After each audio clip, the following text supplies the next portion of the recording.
Hay historias que se vuelven famosas porque nadie ha podido explicarlas bien.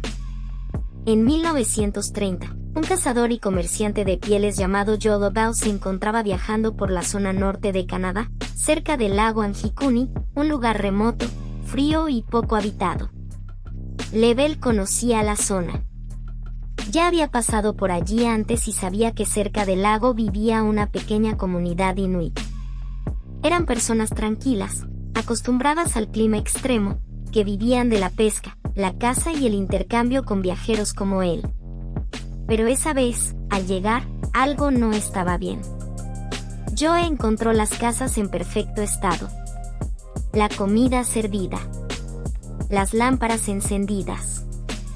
Pero no había nadie. Ni un solo habitante. Ni huellas. Nada. Los trineos estaban allí.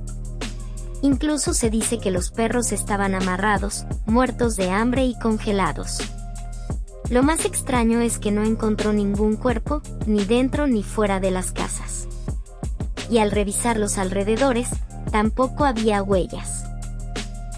Ninguna señal de que el grupo hubiera salido caminando, corriendo, ni en trineos. Nada.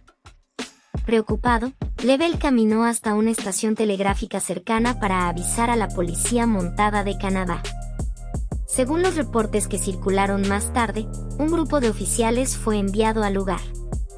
Y al llegar, confirmaron que la comunidad había desaparecido por completo.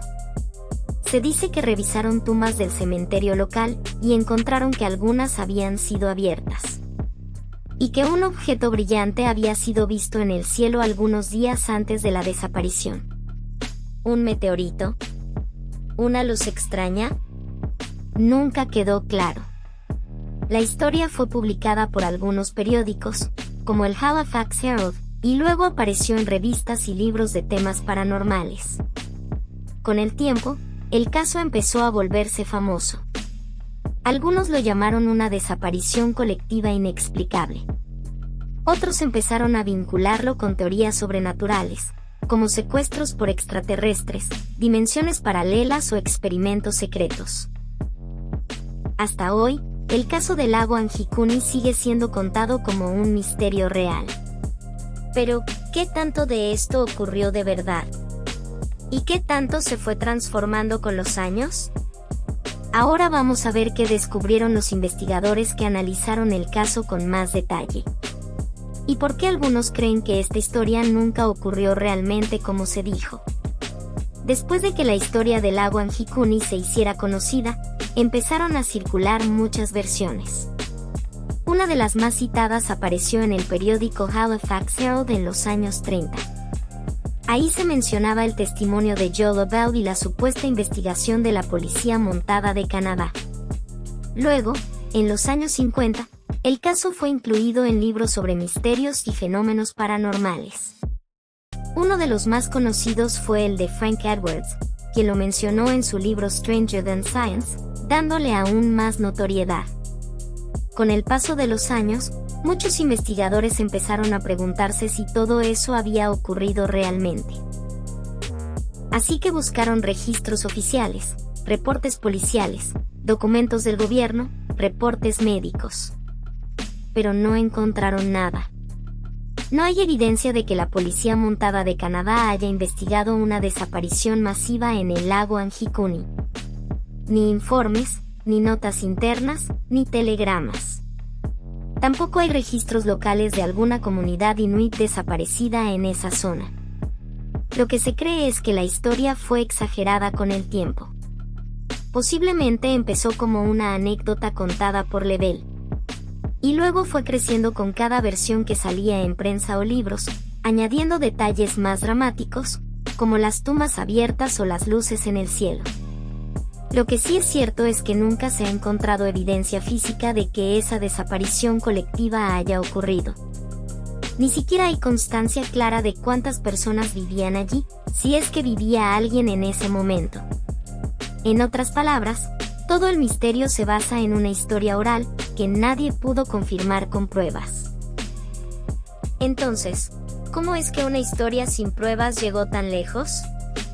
¿Qué pudo haber pasado realmente? Cuando no hay pruebas claras, aparecen todo tipo de teorías. Algunas buscan una explicación lógica. Otras, no tanto. En el caso del lago Anjikuni, se han mencionado varias posibilidades. 1. Migración forzada o voluntaria.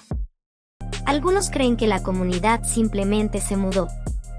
Puede sonar simple, pero no imposible.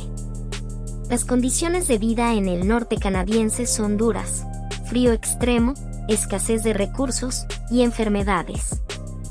Tal vez decidieron marcharse por necesidad, y Lebel llegó justo después. ¿Y por qué no dejaron huellas? En zonas heladas, una tormenta de nieve puede borrar cualquier rastro en cuestión de horas. No sería la primera vez que ocurre. 2. Confusión geográfica o memoria distorsionada. Algunos expertos creen que Lebel pudo haberse confundido de lugar. Tal vez recordaba mal la ubicación exacta de la aldea, o llegó a otra comunidad deshabitada creyendo que era la misma. La memoria no siempre es precisa, y menos después de varios días de viaje en la nieve. 3. Exageración mediática. Hay quienes sostienen que la historia se exageró a propósito. Tal vez hubo un pequeño abandono temporal, y al llegar a la prensa, lo convirtieron en una desaparición misteriosa. No sería la primera vez que pasa. En los años 30, muchas historias paranormales se vendían bien. Los periódicos no verificaban todo. Y el boca a boca hizo el resto. 4. Fenómenos naturales extremos. Otra teoría habla de un evento natural inesperado. Por ejemplo, una tragedia ambiental, como la rotura de hielo o una infección repentina, pudo haber obligado a las personas a salir de forma urgente y morir más lejos, fuera del área revisada. Pero hasta hoy, no se han encontrado restos ni evidencia que lo confirme. 5. Interpretaciones sobrenaturales. Como siempre ocurre en estos casos, también hay teorías más inquietantes. Algunos han mencionado abducciones extraterrestres, portales a otros mundos o fenómenos paranormales. ¿La razón? Las tumbas abiertas, los perros congelados y las luces en el cielo.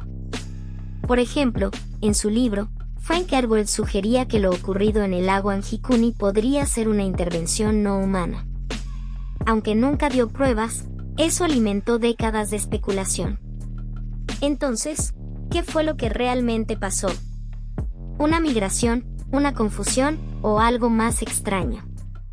Como ocurre con muchos misterios, tal vez nunca lo sabremos.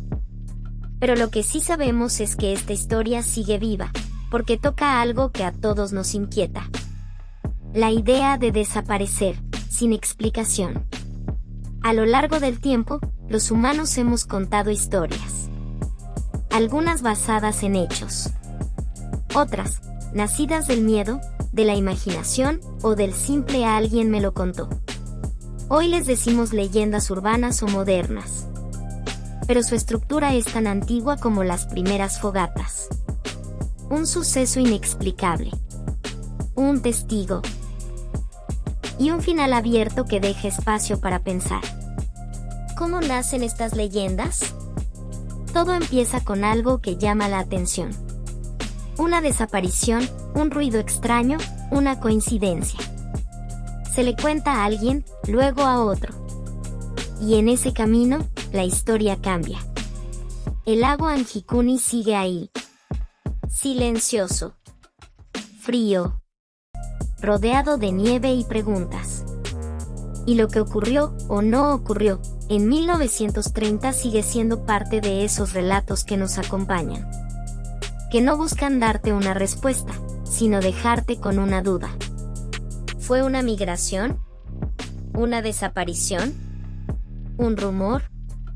¿O simplemente una historia que se volvió más grande con el tiempo?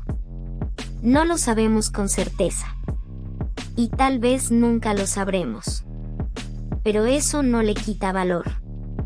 Porque a veces, lo más interesante no es la respuesta, sino todo lo que nace alrededor de una pregunta sin resolver. Hay historias que nos atrapan no por ser verdad, sino por lo que despiertan en nosotros. Nos invitan a mirar más allá de lo evidente, a dudar, a investigar, a imaginar. Si te gusta aprender cosas nuevas cada día, suscríbete y quédate cerca. Siempre hay algo interesante por descubrir.